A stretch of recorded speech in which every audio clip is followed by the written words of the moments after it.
together. थोड़ा जोरदार ताली होनी चाहिए और थोड़ा शोर होना चाहिए. सारे लोग अपने हाथ उठा के घूमे. सारे लोगों का हाथ ऊपर दिखना चाहिए.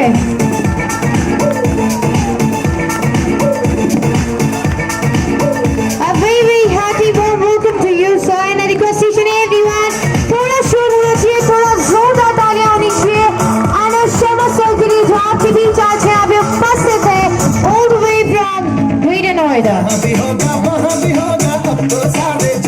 All the Topaz members, come on.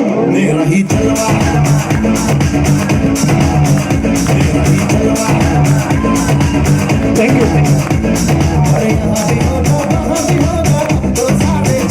Thank you so much, all the members. Thank you so Thank you very much. much. Thank you very much. बैठ जाइए आप सभी. नमस्कार. नमस्कार. नमस्कार. जिसने नहीं बोला उसके लिए भी था. पीछे वाला नमस्कार. मैं पिछले 5.25 साल से इस कंपनी में लोगों को नमस्कार ही करवा रहा हूँ. और पवन सर बता रहे थे कि आज मुझे कितना पैसा आता है, वो सिर्फ नमस्कार करवाने की वजह से ही आ रहा है. काम वाम करने की वजह से नहीं आ रहा है. काम करने की वजह से अगर आ रहा होता तो पहले ही आ रहा होता. तो इस कंपनी में आने के बाद सिर्फ एक ही काम कर रहा हूँ, वो सिर्फ एक काम है नमस्कार. पीछे वाला नमस्कार. जिसको ऊपर वाले ने जुबान दी वो नमस्कार बोले, जो ना बोले उसकी काट ले. यही हो सकता है. और करें क्या भाई हम. नमस्कार. बहुत बढ़िया. लेकिन मेरा ऐसा मानना है, इंसान वो होता है जो हमेशा जोश में रहता है. हाँ या ना. इंसान कौन होता है जो हमेशा जोश में रहता है. जिसके पास में बैठ के भी आदमी को ऐसा लगता है यार मैं आज किसी जोशीले व्यक्ति से मिला था. आदमी को पास में बैठ के भी उसके रोए खड़े हो जाते हैं, यार मैं आज किसी ऐसे व्यक्ति से मिला था, उससे मिलने के बाद मेरे अंदर एक जोश पैदा हो गया. कुछ ऐसे व्यक्ति होते हैं इस धरती पे जो कि लिमिटेड होते हैं. और इस धरती पर अनलिमिटेड ऐसे लोग होते हैं जो सुस्त रहते हैं, जिनको शुद्ध देसी भाषा में बोला जाए ढीले आदमी. सुस्त, जिनमें कोई करंट नहीं होता है, जिनमें लाइट अगर बिजली के तार भी लगाया जाए ना, तार खराब हो सकता है लेकिन उस आदमी में कोई फर्क नहीं पड़ेगा. सुस्त महाराज, बिल्कुल ढीलम ढाल. उनकी मैडम उनसे परेशान कि सुस्त महाराज है, मतलब ये ढीला आदमी मुझे मिला. उनके बच्चे परेशान, पापा कभी बोलता ही नहीं है. उनका पड़ोसी परेशान, हमारा पड़ोसी बताओ क्या ढीला आदमी है. मोहल्ला परेशान. तो मेरा ऐसा मानना है, आदमी की जेब में कुछ हो या ना हो, आदमी की बात में दम होना चाहिए. है ना. है ना. और आपने देखा होगा हमारे देश के पीएम साहब के पास कुछ है या नहीं, लेकिन उनकी बात में जरूर दम है ना. तो दोस्तों एक बार मैं यही कहना चाहूंगा, अब तक आप लोगों यहाँ तक जितने भी साथी आ रहे थे हमारे, आप सभी के लिए जोरदार तालियां बजवा रहे थे कि ताली बजाओ ताली बजाओ. और हमारे यहाँ साथी आके बोल रहे थे कि ताली नहीं बजा रहे हो आप लोग. देखो मैं आपकी परेशानी समझता हूँ, ठीक है. मैं पिछले 5.25 साल से इस कंपनी में आप जैसे लोगों की परेशानी सही से समझ पा रहा हूँ. इस दुनिया में आदमी है ना, सांस भी मतलब के लिए लेता है. सांस भी मतलब के लिए लेता है कि सांस में इसलिए लोग जिंदा रह पाऊं. अच्छा, बिना सांस के अगर आदमी जिंदा रहे ना, तो मैं गारंटी देता हूं हिंदुस्तान में लोग सांस लेना बंद कर देंगे. उनको पता पड़ जाए कि सांस लेने की जरूरत नहीं है. तो बेमतलब की क्या सांस लिया जाए, क्यों इन नसों को, आंतों को ऊपर नीचे, लीवर को हलाया जाए. तो यहाँ पर हम बोल रहे थे, साथी आ रहे थे हमारे, ताली बजाओ ताली बजाओ ताली बजाओ. भैया ये ताली बजाएं क्यों, ये बताओ. दाम कमा रहे हो तुम, ये ताली बजाने के लिए बुलाए हैं आप बताओ. ये जो आपने बुलाए हैं, इतने साथी हमारे यहाँ पर आए हैं अपने काम को छोड़ के. संडे का दिन है, सर्दी पड़ रही है, घर पे होते चाय पकौड़े मारते. पिछले 7 दिन से मैडम के साथ ना बैठ पाए, मैडम के साथ बैठते, गुफ्तगू बात होती, ठीक है. कोई यंग लड़का होता और रजाई में पड़े पड़े कहीं और बात कर रहा होता. यहाँ बुला रही हैं आप लोग और बोल रहे ताली बजाओ ताली बजाओ. क्यों बजाए ताली है. आप ये बताओ ये ताली बजाएं क्यों? इनको कोई फायदा है ताली बजाने से क्या? कोई फायदा नहीं है इनको ताली बजाने से, और ये ताली बजाएंगे भी नहीं क्योंकि इनके कोई फायदे की बात है ही नहीं। दाम कमा रहे हो आप, ताली बजाएंगे। और जब आप जोरदार बोल रहे हो बार बार जोरदार बजाओ जोरदार बजाओ, तो कुछ साथी ऐसे होंगे जो उनका पड़ोसी उनको लेके आया होगा, उसको कौन ही मार रहा होगा। मैं कहा साले तू बाहर चला आज, तूने एक तो 500 रुपये तो लिया और यहाँ ताली बजवाने के लिए और लाया है। अच्छा तू पहले ये तय करके बता, ताली बजवाने के लिए लाया है कुछ और भी काम है? बोला काम है कुछ। 2 घंटे हो गए बैठे बैठे, काम तो समझ में आ नहीं रहा, बार बार ताली बजाओ ताली बजाओ ताली बजाओ, ताली बजवाने के लिए बुलाया। मेरा ऐसा मानना है पर्सनल लेवल पर, जो आदमी किसी की सफलता से खुश होता है और तालियां बजाता है, ऊपर वाला उस व्यक्ति को लाख गुना खुशियां देता है। मेरा ऐसा मानना है। अगर हम किसी की बातों में खुश होते हैं, किसी की बातों को समझते हैं, किसी की खुशियों में शरीक होते हैं, तो ऊपर वाला हमें देखता है। ऊपर, क्योंकि बोला जाता है ऊपर वाले की मर्जी से दुनिया चलती है, बिना मर्जी की तो पत्ता भी नहीं हिलता है, हाँ या ना?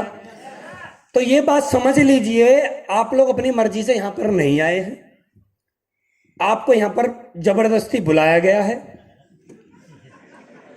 अब आप कैसे भी आए हैं, आ तो गए हैं, ये बात तो मान लीजिए, एक्सेप्ट कर लीजिए कि आ तो गए हैं। अब जब आ ही गए हैं और बैठ ही गए हैं, ये दोनों जो हाथ हैं इनको थोड़ा सा एक बार ऊपर कर लिया जाए, ठीक है? और जिसको ऊपर वाले ने 2 हाथ दिए उनको जरूर हाथ खड़े होने चाहिए, और जिसको नहीं दिए उनको पैरालाइज हो जाना चाहिए आज ही। वो हाथ किस काम के? जो हाथ ताली नहीं बजा सकते, उन हाथों को ऊपर वाले तुमने दिए क्यों? इनको वो सोले वाला ठाकुर है, काट ले, ठीक है? तो ऊपर वो उठा, एनर्जी के लिए एनर्जी आएगी आप लोगों में। वेरी गुड,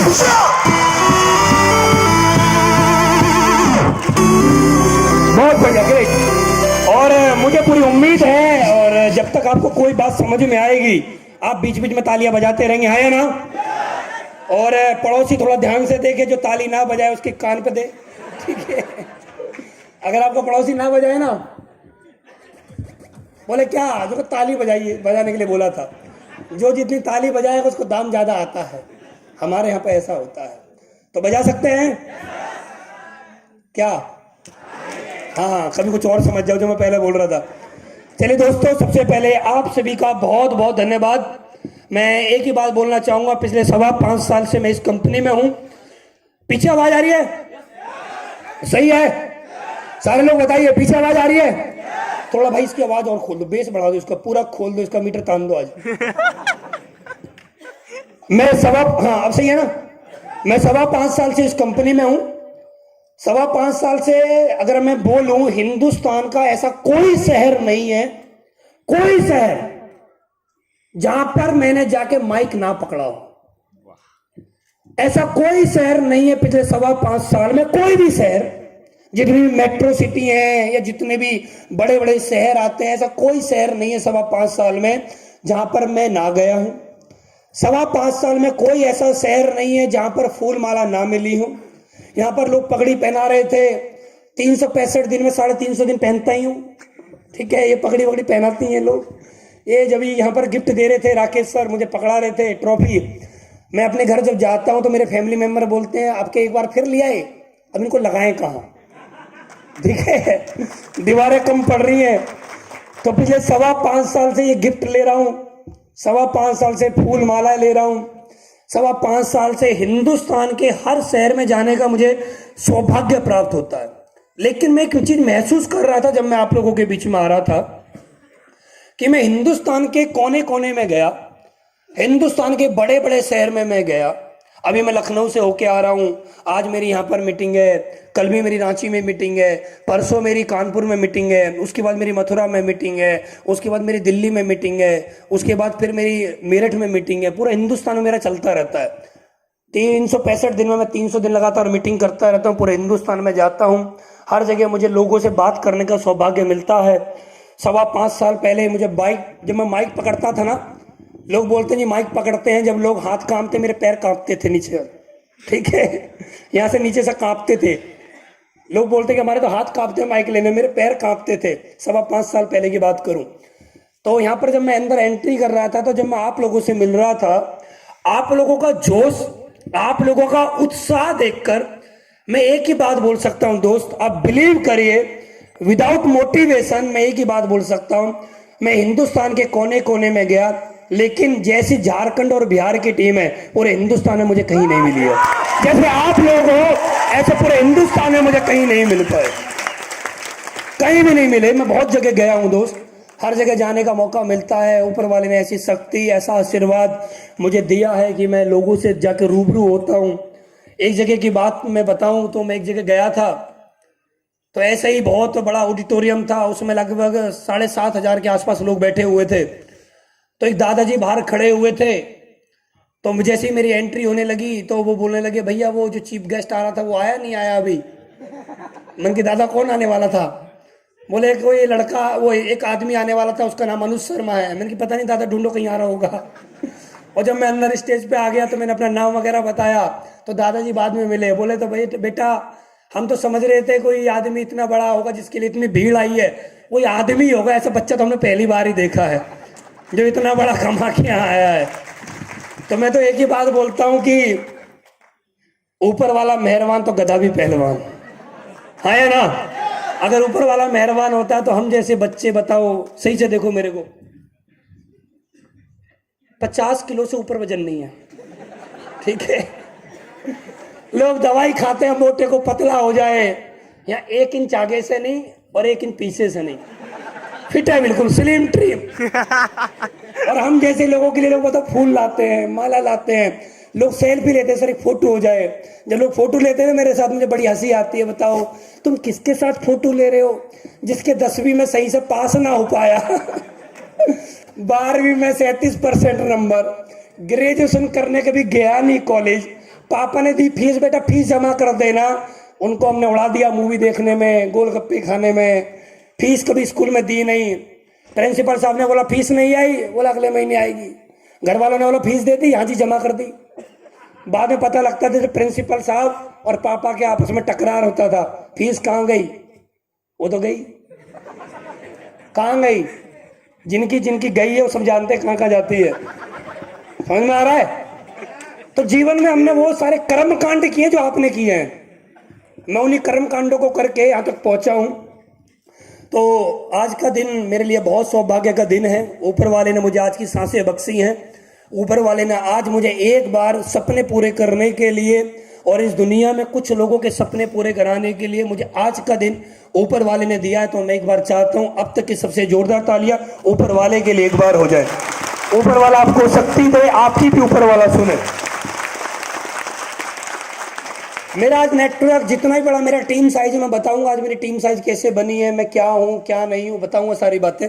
लेकिन मैं सबसे पहले चाहता हूं कि पवन सर के लिए एक बार जोरदार तालियां हो जाए। आज उन्होंने मुझे यहाँ पर इनवाइट किया है।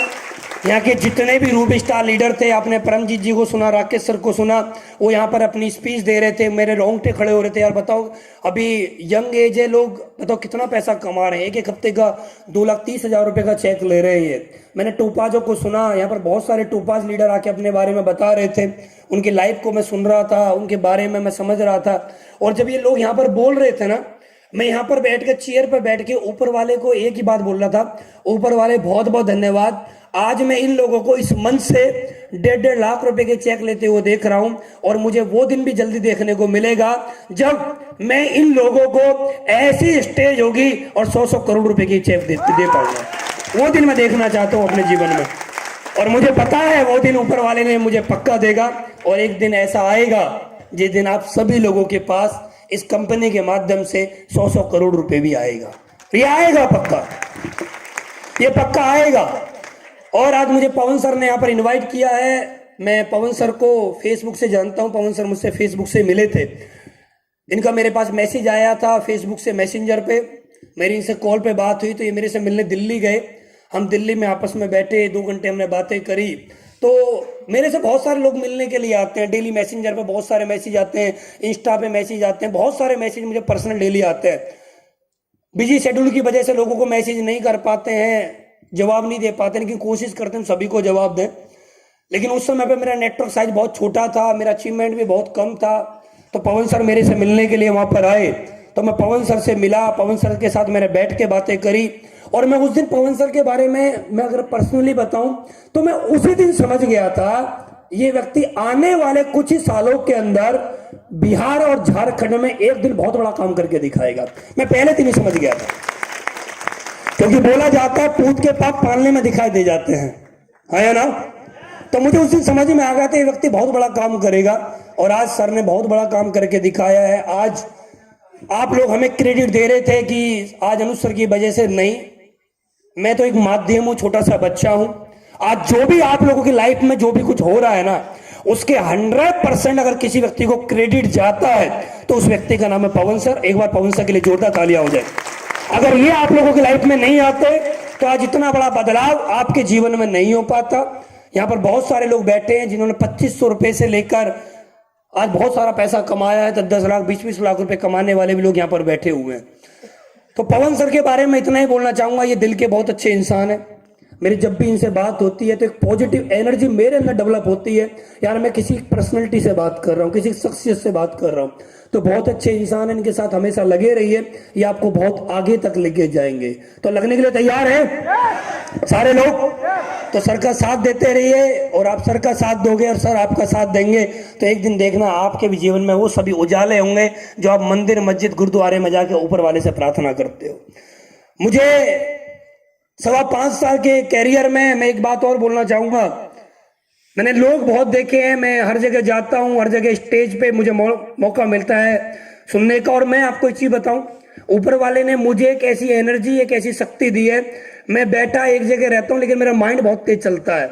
मैं एक जगह बैठ के मैं मोबाइल में कुछ भी करता रहता हूं, लेकिन सबको देखता रहता हूं, पूरे माहौल को ऑब्जर्व करता हूं कि क्या चल रहा है। मैं इतना ही बोलना चाहूंगा, अभी आपने डांस ग्रुप यहाँ पर देखा, तो डांस जो कर रहे थे लोग वो बहुत अच्छा डांस कर रहे थे। एक बार डांस ग्रुप के लिए एक बार जोरदार तालियां हो जाए। बहुत अच्छा यार, अपना टैलेंट वो लोग दिखा रहे हैं। एक टैलेंट दिखा के व्यक्ति लोगों को खुश कर रहे हैं, लोगों से तालियां बजवा रहे हैं। इस दुनिया का सबसे बेहतरीन आदमी, सबसे बिंदास आदमी, सबसे दमदार आदमी वही होता है जो किसी को खुश रख सके और किसी से तालियां बजवा सके, हाँ या ना। तो एक बार डांस ग्रुप के लिए जोरदार तालियां हो जाए। बहुत अच्छा डांस कर रहे थे ये लोग, बहुत बढ़िया। और मैं चाहूंगा डांस ग्रुप आने वाले समय में तरक्की करे। आज यहाँ आप झारखंड की धरती पर कर रहे हो, एक दिन ऐसा है कि आप पूरे हिंदुस्तान की जगह जगह जाकर अपना परचम लहरा पाओ। दोस्त मैं यहाँ पर बैठा हुआ था और मैं सुन रहा था, यहाँ पर अभी एक मैडम खड़ी हुई जो एंकर है, बहुत अच्छा बोल रही थी। हमारे हर शो के अंदर एंकर आती हैं, लेकिन मैं बहुत ही कम मैडम आती है जिनसे प्रभावित हो पाते हैं, जिनकी बात आवाज अच्छी होती है तो शब्दों में दम नहीं होता है, शब्द अच्छे होते हैं तो आवाज में दम नहीं होता है। लेकिन यहाँ पर मैं बैठ के देख रहा था कि मैडम के शब्द और आवाज दोनों मैच करते हैं। तो मैम के लिए भी एक बार जोरदार तालियां हो जाए। इनका भी नाम ऊपर वाला बहुत बड़े लेवल पे लेके जाए। और आज ये हम जैसे बच्चों के लिए एंकरिंग कर रही हैं, आने वाले समय में बड़े बड़े सेलिब्रिटी के लिए एंकरिंग कर पाए। इनको भी एक बार ऊपर वाले से प्रार्थना करिए, ऊपर वाला इनको भी शक्ति दे और इनको भी अच्छे लेवल पे लेके जाए। दोस्त, मेरा नाम आप सभी लोग जानते हो, बार बार सर लोग बोल रहे हैं, यहाँ पर भी फोटो लग रहा है, ठीक है। मैं तो सबसे बड़ा इसी में खुश रहता हूँ कि मेरा फोटो कोई लगाता भी है। सबसे बड़ा अचीवमेंट तो मेरा यही है कि हमारा कोई फोटो लगाता भी है। नहीं तो हम जैसे कि फोटो कहाँ लगते, घर की एल्बम में लगते तो एल्बम भी कभी कभी खोली जाती है। तो हमारे फोटो लग रहे हैं तो मेरे लिए तो बहुत बड़ी खुशी की बात है। मेरा नाम अनुज शर्मा है और मैं रहने वाला ग्रेटर नोएडा से हूँ। मैं 2 चीजों पे आपसे बात करना चाहता हूँ। पहली बात, एसएलपीएस वेलनेस से मेरी पहले की जिंदगी में क्या था और एसएलपीएस के बाद की मेरी जिंदगी में क्या है। तो आप जानना चाहते हैं? पीछे वालों नाराज हो? हाँ ठीक है, आप नाराज रहो, हमारा जाके आपने 500 दे दिया, हमारा बात खत्म, हमारा जाके आ रहा है। नाराज रहो, हो क्या?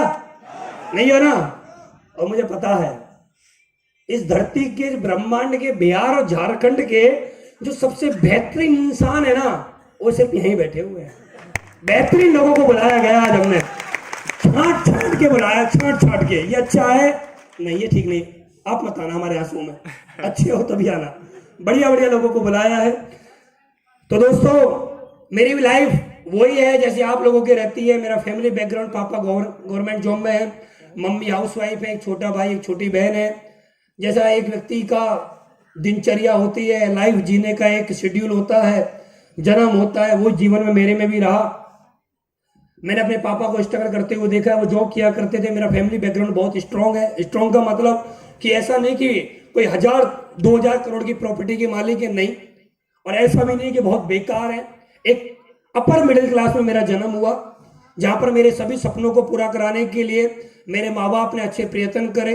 उन्होंने बार बार मेरे से एक ही बात बोली कि पढ़ोगे तो आगे आपकी भी नौकरी लग जाएगी। और हम जिस समाज में रहते हैं उस समाज में हम लोगों से एक ही बात बोली जाती कि आप अच्छा पढ़ लोगे तो आपके पास कोई डिग्री वगैरह होगी और उस डिग्री के दम पे आपकी भी सरकारी नौकरी लग जाएगी। क्या लग जाएगी जी? सरकारी नौकरी लग जाएगी। और यहाँ पर जितने भी लोग बैठे हैं वो मैक्सिमम वही लोग हैं जो अपने बच्चों को और खुद सरकारी नौकरी में मैक्सिमम लोग देखना चाहते हैं, हाँ या ना? और मेरे परिवार में वही लोग थे जो मुझे सरकारी नौकरी में देखना चाहते थे। मेरे फैमिली में ज्यादातर लोग सरकारी जॉब करते हैं या कुछ लोग किसान हैं। मेरा परिवार में किसानी बहुत ज्यादा होती है। उधर आप देखेंगे ग्रेटर नोएडा की तरफ तो किसानी भी बहुत अच्छी लेवल पर वहां पर होती है। लोगों के पास बहुत बड़ी बड़ी जमीन होती है, अच्छी खासी जमीन वहां पर होती है। तो फैमिली बैकग्राउंड बहुत अच्छा, पापा की गवर्नमेंट जॉब, और बार बार मेरे से एक ही बात बोले, थोड़ा अच्छा पढ़ लोगे, अच्छे नंबर आ जाएंगे तो सरकारी नौकरी लग जाएगी। सरकारी नौकरी लग जाएगी तो फिर शादी अच्छी हो जाएगी और जीवन अच्छा खासा चल जाएगा। लेकिन मेरा ऐसा मानना है, ऊपर वाला जब किसी को भेजता है ना, इस धरती पे भेजता है, तो उसका सॉफ्टवेयर में कुछ डाल के भेजता है, कुछ अनोखा डाल के भेजता है। मेरे दिमाग में कभी भी नहीं आया कि मुझे कभी जीवन में नौकरी करनी है, कभी भी नहीं आया। 1% भी मेरे जीवन में कभी भी नहीं आया कि मुझे कभी नौकरी करनी है, कभी नहीं आया। मैं अपने पिताजी को सुबह नौकरी पर जाते हुए, शाम को नौकरी से वापस आते हुए देखा करता था। महीने में एक बार उनकी सैलरी आते हुए मैं देखा करता था। सैलरी आती थी, घर में खुशियां होती थी, और जब उनकी सैलरी बढ़ती थी तो उस दिन पकवान भी अच्छी खासे बनते थे, तो बढ़िया लाइफ एक चल रही थी। लेकिन मेरे दिमाग में कुछ भूत ही था, अलग ही था मेरे दिमाग में कुछ। जब मेरे जेब में कुछ भी नहीं था ना, मैं उस समय पे भी अपने आप में एक महसूस करता रहा, मैं बहुत कभी अमीर आदमी बनूंगा यार। जब मेरे पास कुछ नहीं था, जब मेरे पास बाइक हुआ करती थी पापा की दी हुई, तो मैं उस समय पे भी एक ही बात सोचता था, मैं कभी बहुत बड़ा आदमी बनूंगा, कभी मेरे पास भी अच्छी अच्छी गाड़ी होंगी, मेरे लिए भी लोग ताली बजाएंगे, मुझे भी लोग फूल माला देंगे। मैं ऐसा महसूस करता था और खुली आंखों से करता था। ये क्यों करता था ये मैं भी आज तक समझ नहीं पाया हूं। ये बात है लगभग 6-7 साल पुरानी बात है। तो मैं हमेशा ऐसी सोचता रहता था कि मेरी लाइफ में कुछ बड़ा होगा, मैं भी कभी ऐसे होऊंगा, मैं कभी रिश्तेदारी में जाऊंगा तो आज तक हम फैमिली में जाते हैं बाइक से, मैं गाड़ी में जाऊंगा, और जिससे मेरी शादी होगी वो मेरे बराबर में बैठ के जाएगी, बड़ा मजा आएगा। मैं ऐसा सोचा करता था, फील करता था। अच्छे अच्छे ब्रांड के कपड़े पहनूंगा। उस समय मैंने आईफोन का नाम भी नहीं सुना था। उस समय पे एक मोबाइल आता था माइक्रोमैक्स, मेरे पास माइक्रोमैक्स का कभी मोबाइल होगा, मेरे पास कभी पल्सर होगी। मैं ऐसा सोचा करता था, बड़े बड़े सपने में हमेशा देखा करता कुछ बड़ा होगा। हवाई जहाज जाता था तो सोचा करता था हवाई जहाज में मैं कभी बैठूंगा, तो ऐसे सपने में खुली आंखों से देखा करता था। आज मेरे पास बहुत बड़े अचीवमेंट है। आज लोग मेरे से पूछते हैं कि सर आपने कभी एस क्लास सपने में देखी है? बहुत सारे लोग पूछते हैं क्या सर आपके एस क्लास कभी सपनों में आती थी? मैं उस फैमिली से बिलोंग करता हूं, और मेरे जैसे भी कुछ लोग होंगे यहां पर, उस फैमिली से बिलोंग करते हैं जिनके सपने में भूत प्रेत के अलावा कुछ नहीं आता है। हमारे सपने में भूत प्रेत के अलावा कुछ नहीं आता। तो एस क्लास की बात तो छोड़ दो, मेरे सपने में सोने के बाद तो कभी L2 भी ना आई। खुली आंखों से मैंने जरूर देखा। मैं किसी सफल आदमी को देखता था तो मैं महसूस करता था यार ये आदमी है, बताओ इसके पास L2 है। L2 वाले को मैं बहुत सफल आदमी समझता था जब मेरे पास कुछ नहीं था। यार इसके पास L2 है, बताओ कैसा आदमी होगा यार, कैसा मजा आता है उसको गाड़ी में बैठ के। तो मैं अच्छा अच्छा फील करता था। और मैं ऊपर वाले से ये प्रार्थना करता था, ऊपर वाले को रास्ता दे मुझे भी, मैं भी जिंदगी में कुछ बड़ा करना चाहता हूं। तो मेरे पापा ने मुझसे बोला कि भाई तू ग्रेजुएशन कर ले, ग्रेजुएशन कर लेगा तो तेरी शादी हो जाएगी। तो मैंने बोला भी, अपने पापा से बोला कि शादी वगैरह तो हो जाएगी आराम से, भी उम्र ही क्या है। उस समय उम्र थी मेरी 17.5 साल। 17.5 साल की उम्र में मेरे पिताजी ने मुझसे बोला कि भाई तू एक काम कर, इस कॉलेज वगैरह जा और ग्रेजुएशन कर ले। मैं ग्रेटर नोएडा में रहता हूँ, ग्रेटर नोएडा में थोड़ी शादी जल्दी हो जाती है। मेरी 18 साल की उम्र में शादी हो गई थी। मेरी शादी को भी लगभग 11 साल के आसपास हो चुका है। तो उस समय पर मैं कॉलेज गया, कॉलेज में जाके मैंने एडमिशन लिया। और जब कॉलेज में हम जाते हैं, जिनके पास ज्यादा पढ़ाई लिखाई अच्छी नहीं होती, तो वो एक ही चीज चुनते हैं, बीए। तो मैंने बीए चुनी, और बीए चुनने के बाद 6 महीने बाद जैसे मैं कॉलेज जाने लगा, तो 6 महीने बाद ही मेरी शादी हो गई। शादी हुई थी मेरी शनिवार के दिन, 28 फरवरी को मेरी शादी हुई। दिन था शनिवार, अगले दिन थी कॉलेज की छुट्टी, फिर वो थी मेरी जिंदगी भर की छुट्टी। मैं कभी फिर कॉलेज नहीं गया, कभी नहीं गया। मेरे पिताजी ने मेरे से बोला कि भाई तू कॉलेज क्यों नहीं जाता है? तो मैंने बोला आप याद करो, आपने मुझसे बोला क्या था? आपने मेरे से बोला क्या था? आपने मेरे से ये बोला था अगर तू ग्रेजुएशन कर लेगा तो तेरी शादी अच्छी हो जाएगी। और मैं ग्रेजुएशन 6 महीने कर ली, मेरी शादी हो गई, मैं जाऊं क्यों? आप मुझे वजह बताइए कि ग्रेजुएशन करने का मेरा पर्पस तो हो, कोई ऐसा पर्पस बताइए जो मुझे ग्रेजुएशन करनी चाहिए। अब वो भी चुप, क्या बोले मेरे से वो? उन्होंने भी कुछ नहीं बोला, हमने भी कुछ नहीं बोला। 2-4 किताब थी अलमारी में बंद, अलमारी का ताला बंद, बात खत्म, तुम अंदर हम बाहर। उसके बाद थोड़े दिन बाद मेरे पापा ने मुझसे बोला भाई तू कुछ कर अपने जीवन में, ऐसा काम थोड़ी चलेगा। फिर मैंने जॉब वगैरह देखी, अपने दम पे कुछ करना स्टार्ट किया। तो जॉब वगैरह मैंने कोई बहुत अच्छी खासी जॉब नहीं थी मेरी। मैं शुरू में आरओ बेचना मैंने स्टार्ट किया, आरओ 8,000 रुपए की सैलरी थी। उसके बाद मैं रिलायंस कम्युनिकेशन में आ गया, वेरिफिकेशन डिपार्टमेंट। शादी में मुझे बाइक मिली थी, स्टेनर बाइक, उस पर जाता था। जो पोस्टपेड कनेक्शन लेते थे उनके घरों पर जाता था और देखता था वहां पर जाके जिसने कनेक्शन लिया उसका घर यही है, घर था तो सही है जी, सही आदमी तो कनेक्शन दे दो। उस समय पे पोस्टपेड कनेक्शन की ये समझ लो कि आदमी पोस्टपेड कनेक्शन नहीं, आदमी रोड से खरीद रहा, उस समय की बात नहीं। पहले वेरिफिकेशन बहुत ज्यादा होती थी पोस्टपेड कनेक्शन वालों के लिए कि बिल देगा नहीं देगा। अब तो 200-500 रुपए में लिमिटेड कॉल आती है ना, उस समय पर लिमिटेड कॉल नहीं आया करती थी। तो मैं लोगों घर घर जाता था, वेरिफिकेशन किया करता था। ओके जी बहुत बढ़िया आदमी, दे दो कनेक्शन, ओके कर देते थे कनेक्शन। उसमें काम किया। रिलायंस के बाद मैं आइडिया में आ गया। आइडिया के बाद मैं आईसीसी प्रूडेंशियल इंश्योरेंस में चला गया, इंश्योरेंस बेचना स्टार्ट कर दिया। लोगों को बताने लगा मरने के फायदे क्या होते हैं। मरने के तो फायदे तो बताते हैं ना इंश्योरेंस में, इसमें असली क्या बात है? आप बताओ, कोई इंश्योरेंस एडवाइजर बैठा होगा तो क्या बताते हैं हम लोग? कोई हमारा इंश्योरेंस हमने करवाया हो तो उसने क्या बताया हमको मरने के बाद? तो मैं भी बताने लगा भाई जीते जी तो तुम ये हो, और मरने के बाद इतना मिलेगा। तो मैं भी बताने लगा लोगों के घर घर जा जाके। और जब मैं लोगों को बताने लगा तो मेरा भी भाई साहब आने लगा। अब आने लगा तो महीने में अच्छा पैसा कमाने लगा। फिर धीरे धीरे मुझे करते हुए फिर मुझे एक जॉब मिली अच्छी खासी एयरटेल के अंदर, एयरटेल ब्रॉडबैंड में। मैंने वहां पर जॉब करी। मैं महीने का 40-45 हजार रुपए आराम से कमा लेता था कमीशन लगा के। मजे की जॉब थी यार। जाना, कनेक्शन हो गया तो ठीक, नहीं हुआ तो ठीक। वहां पर 2 तरह की सैलरी थी।